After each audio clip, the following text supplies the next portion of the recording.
Welcome back to Urban Ninos. This is your art friend Divya, and today we are going to draw something out of the letter L. So, what we will do is we'll first draw a line over here and then one line on top of both these lines. Then we further draw a shape like this. Okay, and then like this.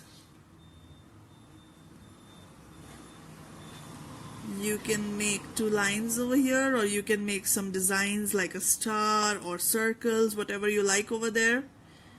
And then we make a shape like this here. A switch for the lamp to work. And a wire for the plug. This is your plug.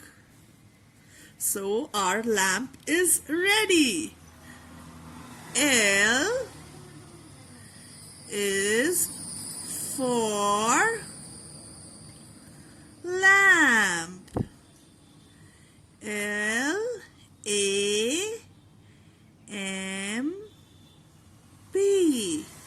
Lamp. If you have come here for the first time, do subscribe. Enjoy. Bye-bye.